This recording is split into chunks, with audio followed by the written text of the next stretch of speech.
Okay, thanks for coming everyone, and welcome to this month's Data Science Under the Hood. I'm Robert Salamoni. I'm a postdoctoral fellow here at the Centre for Data Science. And today it is my very great pleasure to introduce my colleague and this month's speaker, Dr. Matthew Sutton, who will be speaking shortly. So Matthew completed his PhD in 2019 in developing new statistical methods to analyse high-dimensional data for clinical health and biological problems. He worked as a postdoc at Lancaster University as part of the multi-university Bayes for Health grant in the United Kingdom. His research interests span broadly across Monte Carlo methods, high-dimensional statistics, and Bayesian methodology.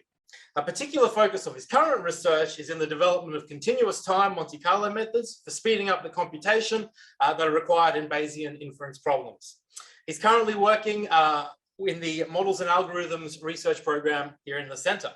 So in today's seminar, Matt's going to discuss some Bayesian science for big data, and then following that presentation, there'll be a big opportunity for questions, which you can also ask at any time using the question and answer feature in Zoom. So without further ado, I will pass on over to Dr. Sutton. Thank you very much. Thanks, Rob, for the introduction. Today I'm going to talk a bit about Bayesian data science for big data, some of the research interests that I've had recently and what I'm working on for the future. So Bayesian data science is, I think, a pretty strong theme here at QUT, and I'll try and touch a little bit on how this sort of fits in with the models and algorithms section that the Data Science Centre is, that I'm a part of in the Data Science Centre. So before I start up with the full talk, I'd just like to acknowledge the traditional owners of the land, the Turrbal and Yagara, who are the First Nations owners. We pay respects to their elders, laws, customs, and creation spirits. Recognize these lands have always been places of teaching, research, and learning.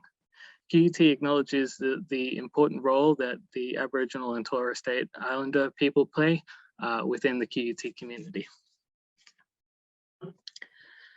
Okay, so to start up with, for sort of motivating why Bayesian data science might be interesting, I thought I'd talk about a couple of interesting problems that can be analyzed and really sort of highlight some of the key features of Bayesian inference that are quite useful.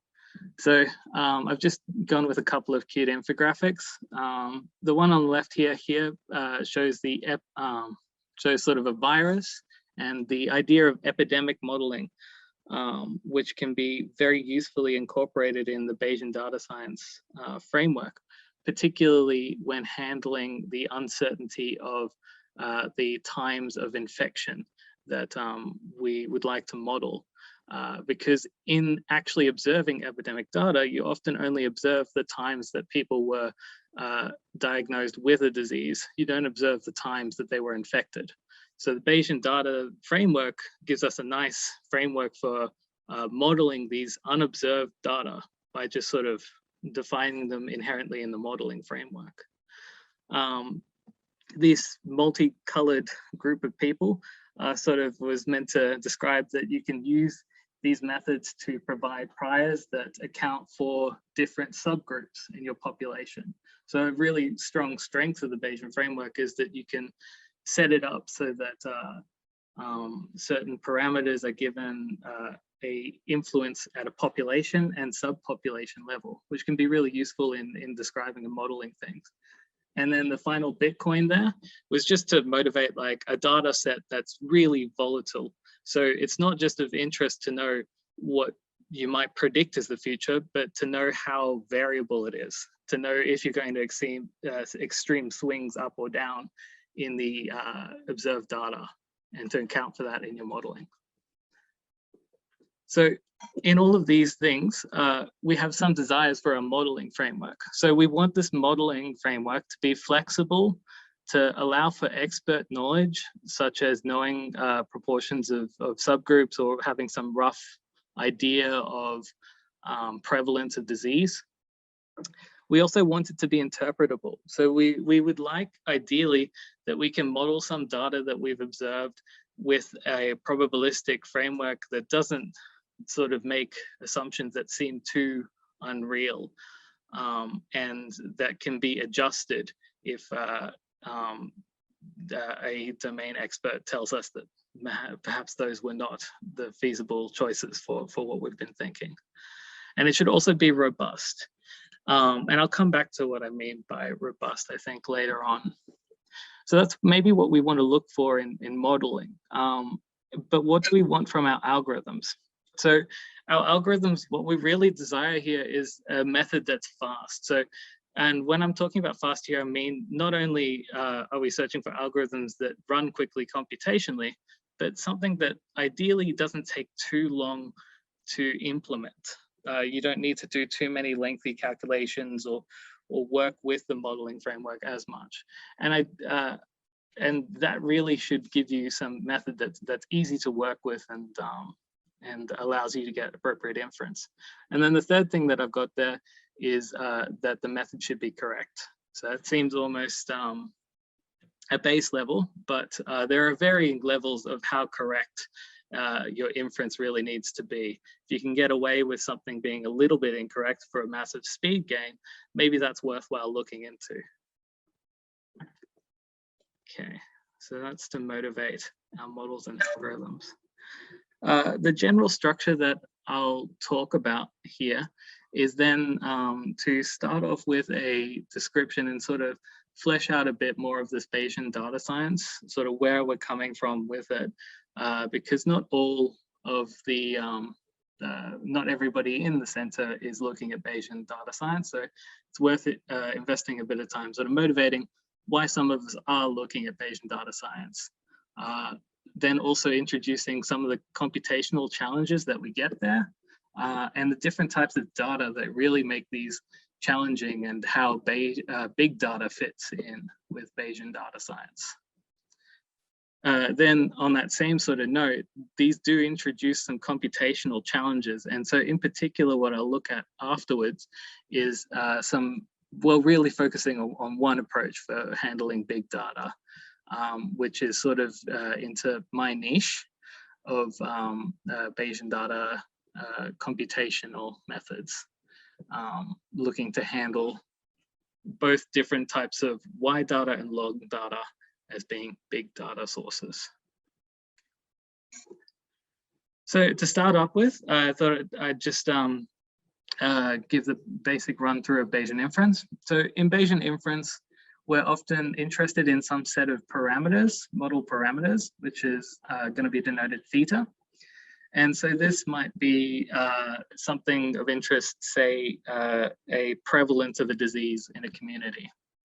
What we can do with this is we associate a prior distribution to this parameter, and that prior distribution should reflect the assumptions that we have before seeing our data on what this parameter might take as a value.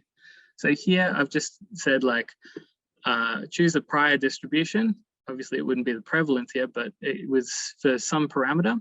And we see that it's fairly uninformative, suggesting that values from 6 to 10 are maybe more likely, but parameters really should lie between 0 and 10 with this prior choice. We then hope that in the observation of our data, we will update our belief about this parameter theta. So that's effectively the processing and the machinery behind Bayes' rule. So the posterior distribution is this one over here. And after we've observed some likelihood of, after we've observed some data with a probability of observing that data, we update our prior by multiplying it by this likelihood, and this gives us a form for the posterior. And the posterior shows our new beliefs about this parameter. And we can see that we've gone from something that gave a fairly weak prior knowledge from 0 to 10 to something that shows a lot more certainty about our parameter.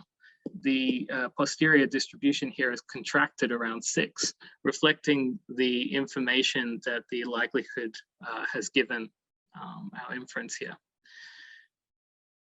So Bayesian inference is then all about trying to work out and work with this posterior distribution.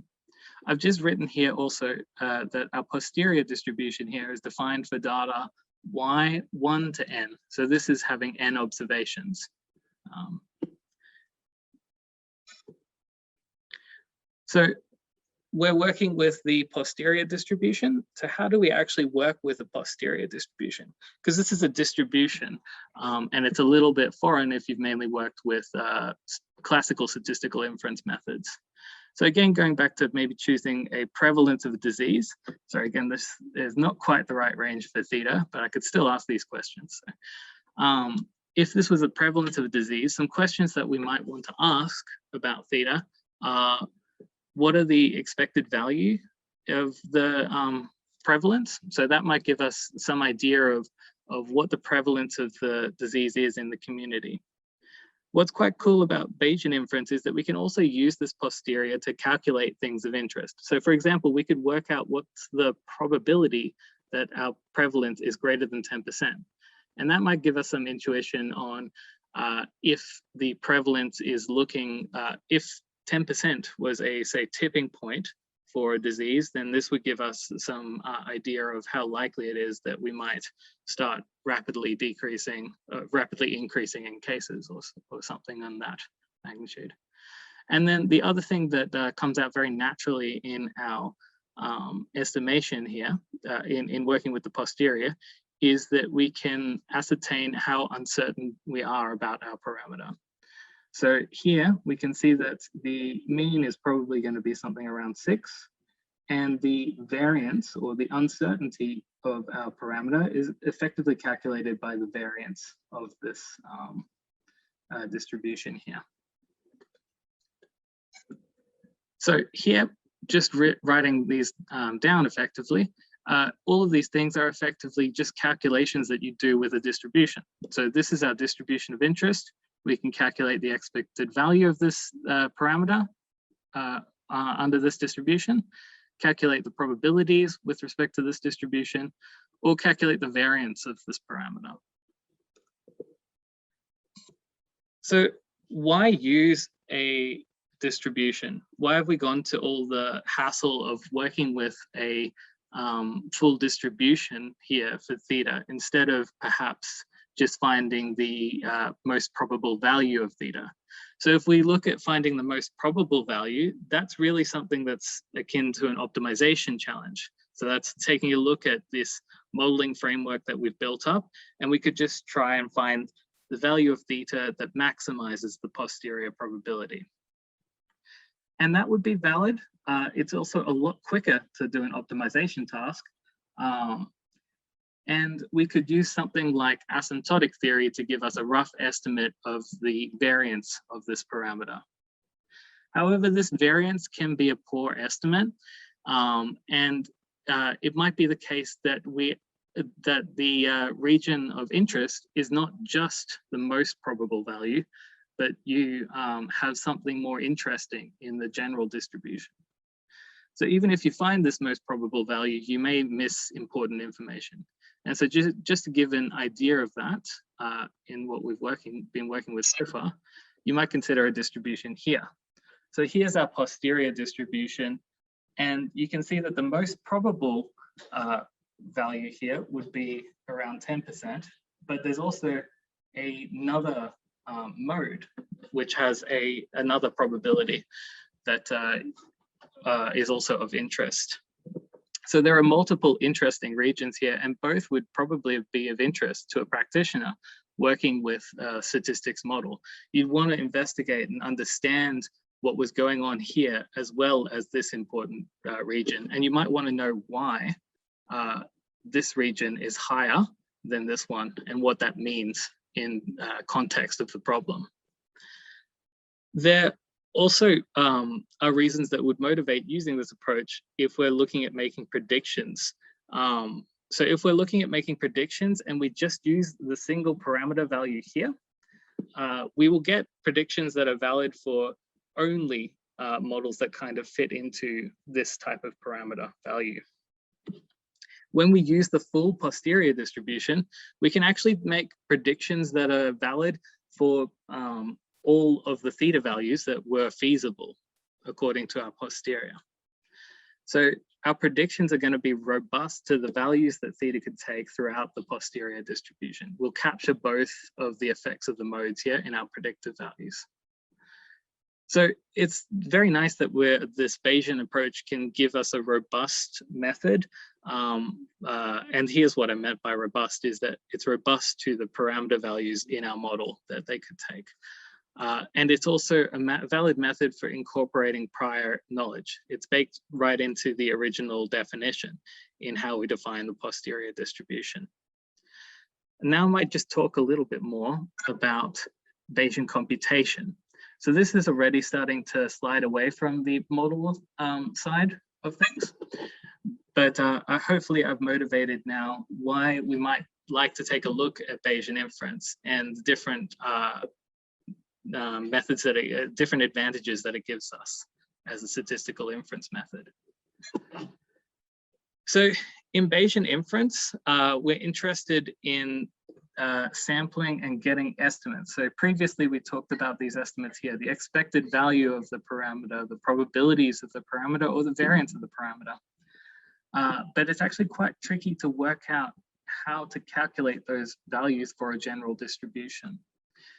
The simplest way that you might think to do this is actually one that we commonly use, which is that if we could draw samples from our posterior distribution, then we could just take sample estimates. So if I could draw samples from this distribution, then I could just take the sample mean as the estimate. Or I could take the sample estimate of the probability that this value is greater than 1, similarly for the variance.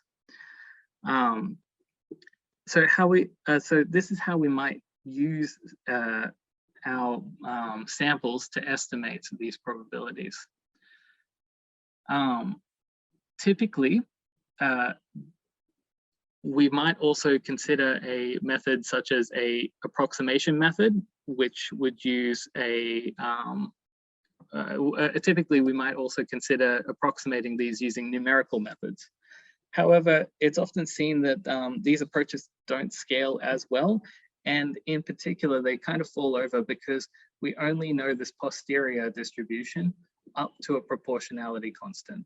So because we don't know the full form here, we have effectively an underlying integration task that's going on. And so that really motivates why people will want to use sampling-based approaches. Also, once we have a set of samples, it's very simple to construct a bunch of different estimates rather than using a new numerical optimization or numerical estimation method for each new question. So samples are quite nice to work with, really. So the question then becomes, how can we get these samples from our posterior distribution? Because working with them will be quite easy and we can get inference from those samples. So Bayesian computation is the real sort of area of statistics that I'm looking at, and that is motivated by this problem. So we're looking at providing Bayesian inference, so we need a method to get those samples, and that is the Bayesian computation method. The most common method is known as MCMC, or Markov chain Monte Carlo. So just to briefly describe this method, the Metropolis-Hastings algorithm is probably the most popular method for constructing a Markov chain, where these values of theta are generated such that they sample eventually from our posterior distribution of interest. We can work with these samples, these sort of approximate samples, to provide Monte Carlo estimates, as we said, by taking the sample averages to estimate the mean values or calculate other sample estimates. However, there are a few things that are happening here that I haven't spoken too much in detail here. Firstly, the Markov chain that we're generating here is no longer independent samples. We now have samples that are generated from a Markov chain, so this set of samples will be correlated. That means that our estimators won't be quite as efficient as if they were independently drawn from our distribution of interest. And also the computation involved in simulating this Markov chain is quite complex, and it can be time consuming to evaluate. Particularly at each iteration, we'll need to calculate a full likelihood evaluation of all of our data. So if we have n observations, it's an O of n calculation, and the efficiency of proposing these new parameter values suffers with high dimensional problems. So as our models get more complex and there are more parameters in them, it becomes more challenging to come up with efficient MCMC methods. So to go into a little bit more detail and motivate more of a common problem in research, the computational issues involved in regression are quite commonly talked about in terms of this big data or small data, big data challenges. So here, in particular, consider a model here where we have our response Y coming from just a linear regression, where our matrix X of predictors is shown in green. Effectively, our two challenging situations that we can encounter if we have a high dimensional data set, or often known as wide data, where we have many more variables. So each each column of this pretend data, or width of the data, would correspond to a feature. So we have many features, and many more features than observations. And then the other issue that we may suffer from is just the opposite. Oh, sorry, this was a precursor for something else, where we have many more observations than variables. So this is when we have very tall data or long data. So most commonly, big data is referred to for this case where we have many observations of our data. And so this introduces this computational bottleneck where we have that our posterior involves this n-dimensional calculation here, and that comes from our likelihood term. Often we're also in the case where the observations are independent, and in that case we can write this, which is just that the posterior is equal to the prior multiplied by these likelihood terms, which are independent and multiply together. Okay. So how might we handle this large data, particularly in the case of Bayesian inference? And what methods are there that are developed so far for this approach? So I'll just talk now about my area of interest, which is based on a new class of samplers. So this may take a little bit to sort of motivate. So what I've done here is I've just motivated by giving a static problem that may look familiar. So for example, consider our likelihood as being composed of a normal regression problem. So we have these yi values, which are simulated from a normal distribution, and it's just the sum of xi, which is some known covariate, multiplied by beta j. And beta j's are then the vector of coefficients that we want to estimate. And I'm going to assume that we know the noise here, or we've set it constant for some reason. Although more general frameworks are possible, and that's really not a limit to this method. It's just something that I've done to simplify things. So suppose we have 1,000 observations of this yi variable, and in this case, our parameter of interest, the theta, we're just going to consider a two-dimensional regression, which is that theta is equal to beta 1 and beta 2, and those are the parameters of the distribution. So I've plotted over here the posterior after working with a PDMP, just to show what the output of this new class of samplers looks like. So here, the posterior distribution is a two-dimensional joint distribution. So on the x-axis here, we have beta 1, and on the y-axis, we have beta 2. Over on the left here is just an estimate of the posterior density for this marginal distribution of beta 1. So this shows you values of beta-1 that seem reasonable, and this shows you values of beta-2 that seem reasonable over here. So the actual, what's going on here is that we simulate a process that evolves across time in a different way to how we would usually propose samples in a Markov chain Monte Carlo method. So a piecewise deterministic Markov process basically follows the following steps.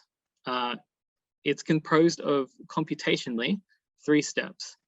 You move deterministically, so there's no randomness in this part of the algorithm. You move deterministically from one position to another with some velocity.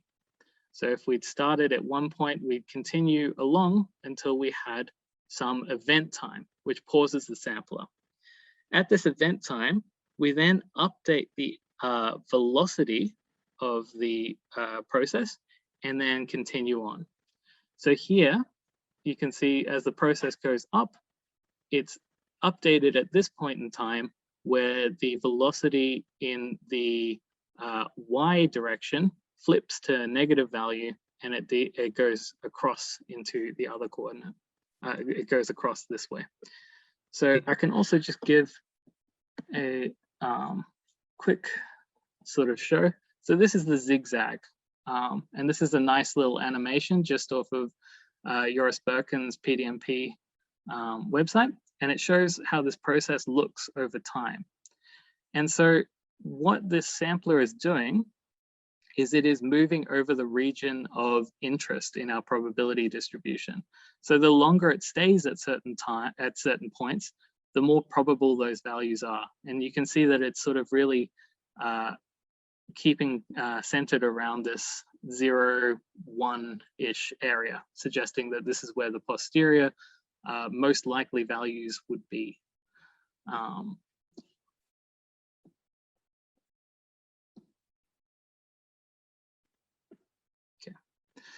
Once we have the posterior process evaluated at all of those time points, we can then move along at a discrete amount of time and basically stop and place down and store what the process is at that point in time. So those are what these little black dots are.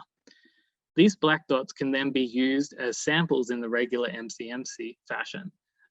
It's guaranteed that they will come from our posterior distribution and handle it in the same way that we would working with the regular Monte Carlo samples. We get the same estimator and estimator efficiency using these approaches. Yeah. So why bother? Sorry, the maths here gets a little bit off the page, but I'll try and go through it sort of gradually here.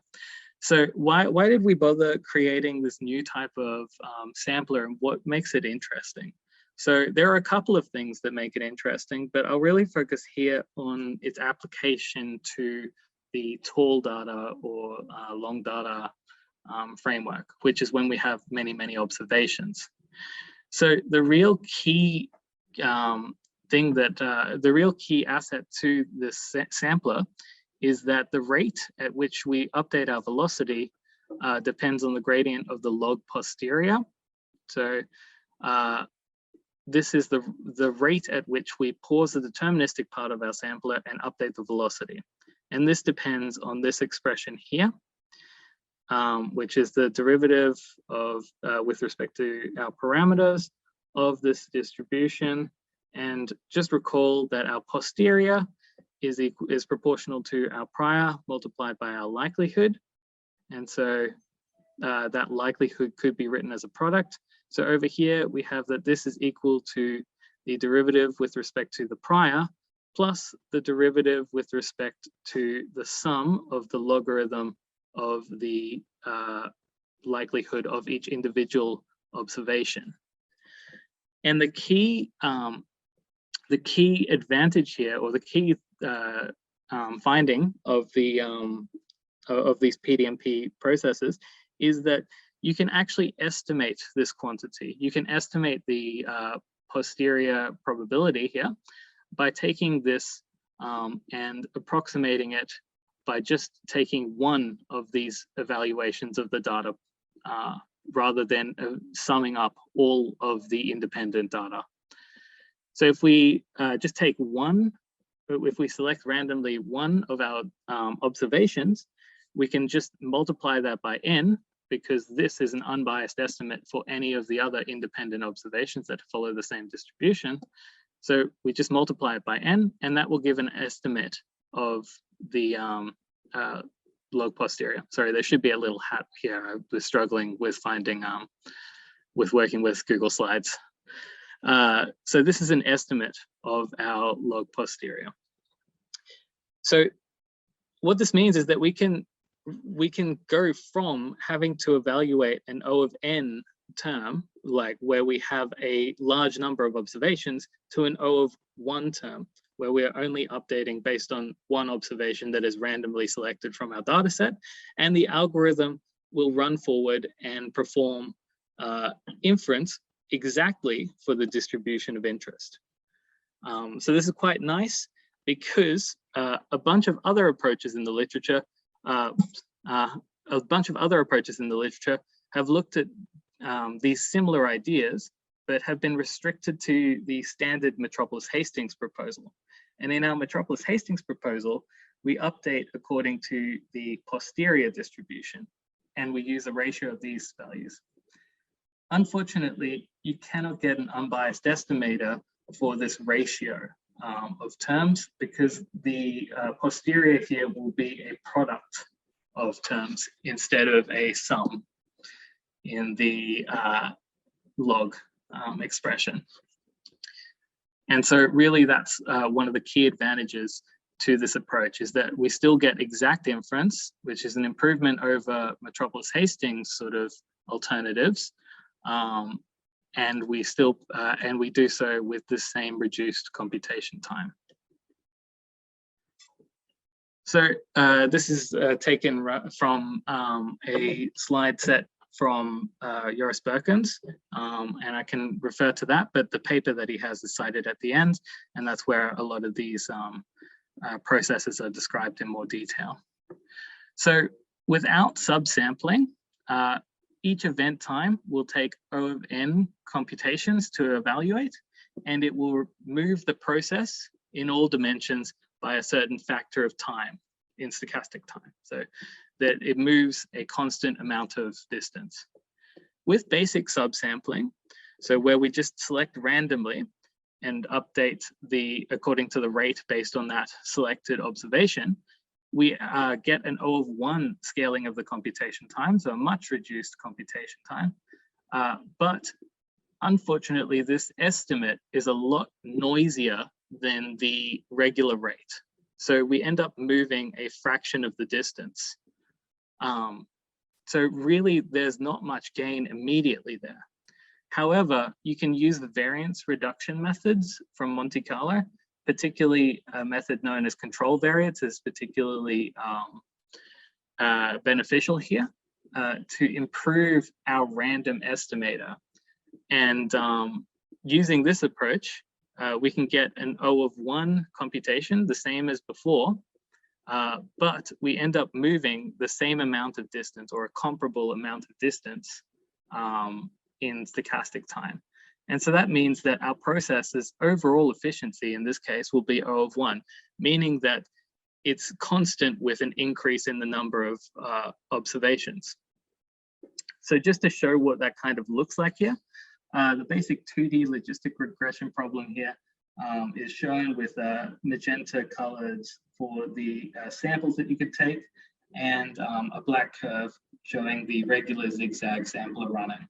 And so this is very efficient in terms of movement. However, at each evaluation of the process here, each time it changes direction, a full evaluation of the data must be performed. Here, we have an example of the zigzag running using subsampling. And in this case, this is the naive subsampling. So just selecting one value at random. And you can see that the process requires quite a few more evaluations of the log likelihood, only with one observation being used, but the number of times that we end up doing that basically makes the gain in computation not really as obvious. Here, on the other hand, though, we have the control variate improvement. So here, although it's not as efficient as the using the full set of samples, we see that we're able to move much more efficiently than just using their naive subsampling. And this approach here is the one that will scale in performance constantly, regardless of what n is, as we go to larger n. So this is a really nice attribute and sort of facilitates that we might be able to use Bayesian inference methods for very large data sets in terms of having a large number of observations. So that's having a large number of observations, but what happens with this wide data problem? How can we deal with having many features of interest, or features or variables of interest? So one approach to this problem that I find particularly interesting is motivated by the concept of variable selection. And in particular, in a Bayesian framework, we can incorporate this by our choice of prior distribution. So let's jump back to our distribution, our normal regression problem. So if we have a normal regression problem where we have a large number of covariates, so a large number of beta values, but we suspect that only a smaller subset of those variables are actually of interest, how might we be able to reduce our wide data problem to a small data problem? One approach, if we take a look at the Bayesian framework, is to put a prior on our beta coefficient. So here, this prior is known as spike and slab prior. Effectively, what it is saying is that beta is with probability W going to follow a normal distribution, and with probability 1 take W, it's going to be equal to 0. So if beta is equal to 0, we can see that the effect is just going to be wiped out. So it's effectively removed it from the regression problem. Yeah, and it's removed its effect on all of the X values. Now, it's worth noticing here that this prior choice is going to have some effect. If we choose this W value to be 1/2, then that's saying that we have our prior belief is that the variable has a 50% chance of being included and a 50% chance of not being included. And that means that overall, we'll be focusing on models that are roughly 1/2 the size of our full wide data. Obviously, more complex parameterizations are available if we place perhaps a prior on this W parameter, where we can then sort of learn the W as we progress. But I won't go into those details for this talk. So our posterior then can be used to tell us about interesting models. So which models did these beta values stay non-zero on, and what were the values when they were non-zero? You can use this to work out which models seem to have high probability, and you can explore interesting regions of space.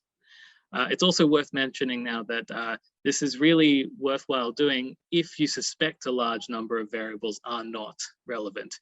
If there are a large number of variables that are relevant, this approach really won't gain you too much, and it's a bit hard to deal with high dimensional, high data problems in that scenario. Yeah.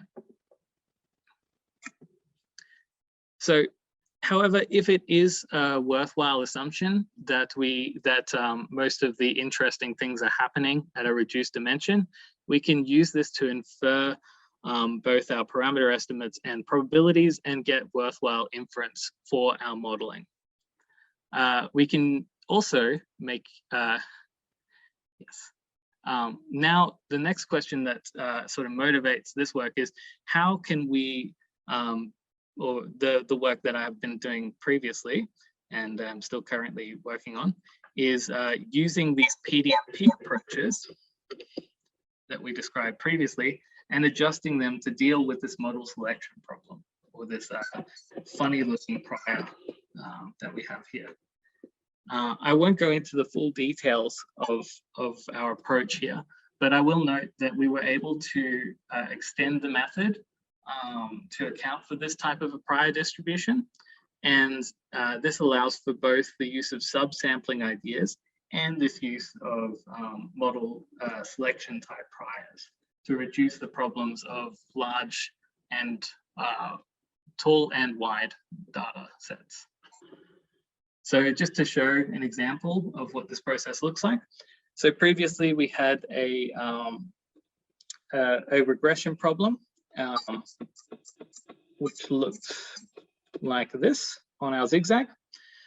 And I've just assigned a prior distribution that places a, I think, 0.5 mass at 0 and 0.5 mass at 1. And using that, I ended up with this posterior distribution. Now, I should note that the posterior was simulated using only one variable with a value equal to 1. And that's actually being recovered very well using the spike and slab here. Effectively what it's doing is it's sampling still that same shape for the joint distribution, but there's a probability that one of these parameters is set to 0. And when it's set to 0, we can see that the posterior concentrates around here, around 3 or so. Around 3 or so. That the other variable, the one that actually wasn't used to generate the data, is concentrating at about 0. And that's a good indicator that the model has been able to identify the true data generating model, and we were able to provide inference on our parameter using this framework. So I'll just conclude briefly now by citing firstly, Perkins for the original zigzag process. PDMPs in general are a very rapidly growing area and something of one of my core research interests. And then I'll also cite the work that we developed here with the reversible jump PDMP sampler that I showed in that last slide. There's also been work developed for extending these processes in a slightly alternative fashion, also with Perkins as one of the co-authors. Okay, so thank you very much. Yeah, okay. Thank you very much, Matt, for that excellent talk. We'll now open up the floor to questions if anyone has them. So feel free to put them in the Q&A or in the chat. While we're waiting for that, I have a question. Where do you think the big areas of PDMP research are going to be in the next 5 years? Yeah, can you, and I'll mute now.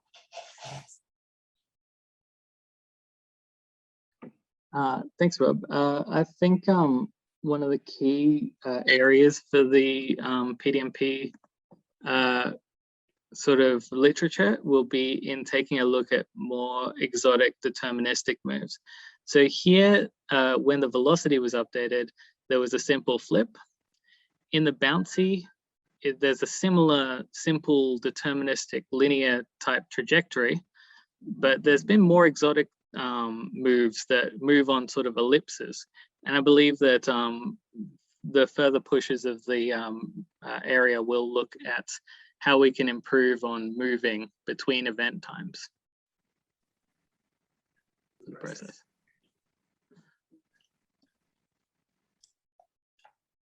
Thanks for that, Matt. Fascinating. We have a question from Lawrence Davies. They ask, thank you for the excellent talk, Matt. I have a question. On the slide showing motivation behind PDMPs, will the approximate rate update step be related to pseudo-marginal methods? It will. It has a relationship in terms of using an unbiased estimator in place of a exact calculation using the full likelihood. And really that's the key connection between those two. Here, I believe the estimator is of a slightly different thing. Here, you're taking a look at trying to estimate the derivative of the log posterior, as opposed to, I think, what they use in pseudo-marginal methods. Thank you. Thanks for that, Matt. Does anyone else have any questions? Nope, that's it for now. Well, thank you so much, Matt, for your effort here today. Thanks everyone for coming along. We'll be back next month with another Data Science Under the Hood. Thank you so much.